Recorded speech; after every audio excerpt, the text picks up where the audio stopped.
My name is Miguel Angel, also known as the Flat Earth Shaman. Actually, that name just came this week, and I'm going to start a channel now, so we'll see if it's even available. How did you first get involved with Flat Earth? Man, it was funny, man. I'm a researcher. I was already just like you, man. Protesting Monsanto, Wall Street, GMOs, fluoride in the water, vaccines, obviously 9/11 truth. I was already just an open. My heart, my mind was open, so I was already in a place where I'm like, okay, we've been lied to about all these things. What else have we been lied to? So I just wanted to dig deeper. I researched into Satanism, into the occult. All of it. Pedophilia, the Pizzagate, all that stuff. The Jews now and the staged false flag shootings and all that. But it was a little over 2 years ago, so September 2016. A friend of mine posted a video about what's it called, Mandela Effect.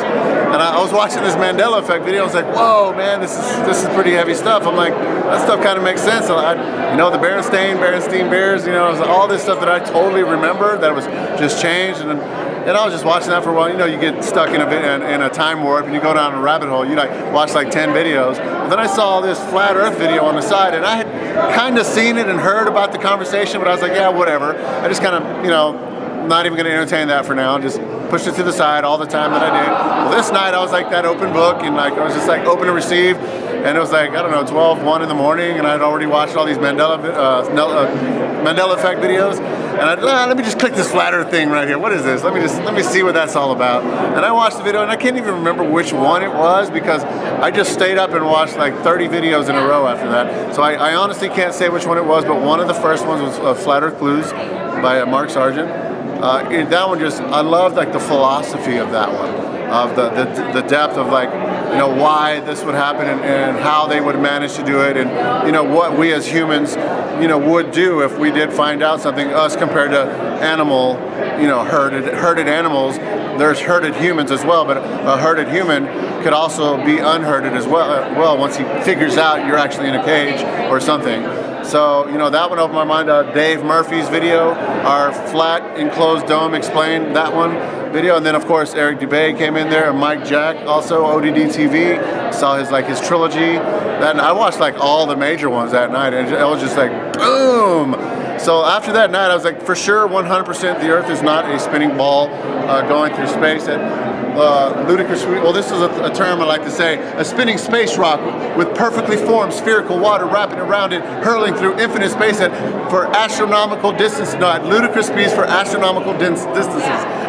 Try to say that 10 times fast. Right. I'll say it again. A spinning space rock with perfectly formed spherical water wrapping around it, hurling through infinite space for ludicrous speeds for astronomical distances. See, I can't even say it. You know what I mean? It's really hard. It's like, whoa, when you say it, like that's what we're doing. Fucking, we're flying right now. You know what I mean? I want to do a comedy skit with like a big fan and just be like, you know what I mean? It's just so silly and crazy. And, and I remember as a kid, when you see the globe in the classroom and you're like, students, this is where you live, the ball's spinning, and you're a little kid, like you want to know about, you think school, you trust the school, the education system, your government or the people in charge know what they're talking about. So they're telling us this, and then our first questions came like, well, how do people on the bottom, are standing down here in Australia, how are they doing that? How are ships on the side of the earth, like everything's and they say, well, it's gravity, they just tell you what it is. And then we had these questions when we were little and it didn't make sense. Well, like, okay, gravity is pulling everything in. We just had these questions, but I remember me personally, I kind of got embarrassed for having questions because I was kind of taught, like in the early 80s, that you don't question your elders, you don't question your teachers, it's disrespectful. So I kind of had that crammed down in my head, so I stopped asking the questions, and I thought, this is crazy that I had this thought, that, well, maybe I'm just dumb, and I'm not ready to understand this yet, so I'm going to go ahead and just accept it for now, and then I'll just get it later because everybody else is understanding this, and I didn't want to be the only guy out that didn't understand it, so I felt like I was dumb. And then I just silenced myself forever, and I never asked the question again. And then finally this one night I was just open and I asked the question, well, wait a minute, let me go back to that question. Why are we on the underside of a ball to the other people? How are we flying this way? Wait a minute. I don't remember in class at all ever experimenting with anything. They just told us what was true, and we just said, okay, the sun is 93 million miles away. Well, wait a minute, who measured that distance? what's the name of the scientist, what are the tools that he used, and can any human on the earth replicate that experiment where you actually pull your tape measure or your laser or your, a telescope? I don't even know what kind of tool would be used to measure the distance of something that far away just by looking at it. Hey, I'm looking at it, man, this thing is this many degrees. I'm like, whoa, how's that possible? So started to ask the questions, and I just came to the truth that it's not freaking ball spinning in space. It's definitely flat. But on even deeper than that, I even ask myself now, is it even flat? Is this even a physical world that we live in? You know, I'm starting to question, like, is this just a simulation? I'm on the holodeck like in Star Trek, and it just feels real? You know, like the Morpheus quote in The Matrix, you know, what is real? And if you mean what is real by what you see, taste, hear, and touch, you're merely talking about electrical impulses traveling through your body and into your brain and telling you what you're seeing. You know, so it's just an electrical impulse. We live in an electric universe. And then we go into the electromagnetic spectrum, which makes sense on the flat Earth. I don't know, it's real deep and it's really awesome. I just love being a part of this community, and it's great. Now you've got some particular expertise with like weapons and stuff, so can you talk a little bit about that and the Coriolis Effect? Because that's always a big question with this topic. Right, yeah, the Coriolis Effect is one of my areas of expertise for many reasons, just because I understand motion, I understand how things operate in the physical world, natural physics of motion or whatever, standing bodies of water. But as a Marine, I'm a former US Marine, 5-year US Marine Infantryman Weapons expert. So what that means is, well, my official title, MOS, is 0351 Anti-Tank Assaultman. And I was basically employed, I was a demolitions expert, so I know all about demolitions, which is another reason why I know 9/11 is an inside job.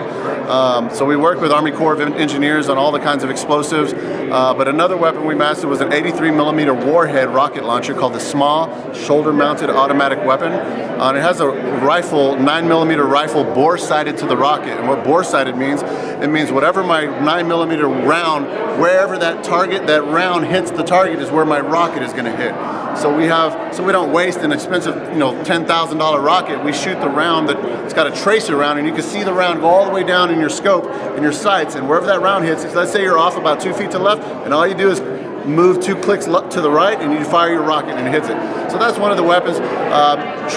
Master training in all the heavy machine guns, 240 Golf, the Mark 19 grenade launcher, the 50 cal machine gun, cross-trained with the mortar platoon. So we were weapons platoon. We cross-trained in all of our weapons. Well, get this, my roommate in the Marines was in our infantry as a machine gunner. He went to the state platoon, the sniper indoc. He took the sniper indoc. I never actually took the sniper indoc, but we were such good friends, and I loved the whole concept of the sniper. I always wanted to be one, so I actually did training with him. I got the sniper manual, even helped him make his ghillie suit. You know, the ghillie suit, the camouflage suit that they wear. Anyways, I've done the training with him personally. He personally trained me with a 50 cal sniper rifle. Never once in my career in the Marines, not of all the weapons I've used, the rocket launchers, the missiles, the long distance shooting, never used Coriolis Effect. I never heard the words before. It's not even in the sniper manual. So when I was in the Marine Corps, I never even heard those words. I didn't even hear those words till I got out of the Marine Corps sometime in college later, and I hear about Coriolis Effect. And now I'm starting to hear this from people that don't have any experience with weaponry, military long-range weapons, and people are starting to talk about this Coriolis Effect that snipers adjust for Coriolis. And it's total bullcrap. It's totally a myth, and I'll show you why. And I have a challenge right now for any sniper to meet me in person. It's a $20,000 bet challenge for any sniper or anybody who thinks you're a great shooter to meet me in person, and you show me what this Coriolis calculation is. So a Coriolis adjustment for a spin is going to have to be based on a few factors here. So what I was taught shooting, there's four elements that you need to adjust for. You got your elevation, how high you are. You got your bullet round, what is the munition that you're using, right? You got your wind resistance, so that's why, like on long range shooting ranges, you'll see the flags down the range. You got to know where the wind's blowing, and distance to target, right? Those are the four things: distance to your target. So adding a fifth one Coriolis adjustment, you have to adjust for a spin of the Earth that's going only one direction. So in the globe model, heliocentrism, the Earth is spinning west to east. This is how it's spinning. So when you're in the military, when you get stationed or sent out or deployed, you get deployed at any random place on this planet at any given moment. You won't know until like a week or even a day before, sometimes on a secret operation. So you could be deployed over here in Canada, you can be deployed over here in South America, you can be in Africa right here, you can be in Europe, you know, Somalia, Japan, any of these places. And by the way, I've been stationed in Japan. I've been trained in Australia with the Australian Marines down here, Japan, let's see, Indonesia, and then Europe with the Marine Security Guard duty. That's another duty I did. I did special duty with the Marine Security Guards. In 1999, I was a personal guard for President Clinton, Madeleine Albright, worked with the Secret Service, so I was posted up here. And then where I started was Camp Pendleton, California, East Coast also. So I've just been all over this globe, as they say.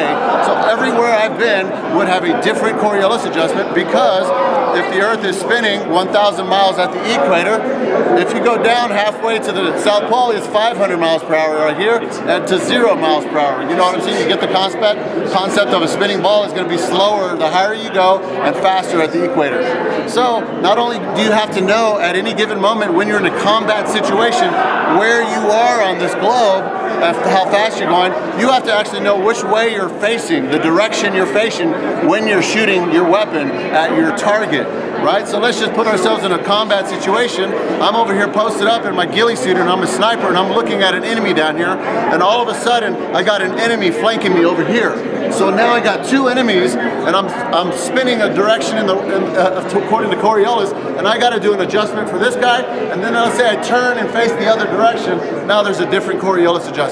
So my challenge is to any long-range shooter expert is to meet me in person at any shooting range of your choice, long-range shooting range, and I'd like for you to bring your sniper rifle, and I'm going to make some commands. Shoot this target at this distance, facing this direction, and then I'm going to change you to another direction, and I'm going to ask you to fire that target, put your Coriolis calculation into your shot, and you got to hit a grouping of 5 shots in the bullseye on both of them to win $20,000. But this is a bet challenge, not just I'm going to give you money if you do it. I'm going to ask you to bring your $20,000 and match my bet, and I'm going to get an attorney and everything, and we're going to put that money in a safe. So if you can't adjust the Coriolis and hit your targets, I win $20,000. Life on the ball, fantastic, we don't fall.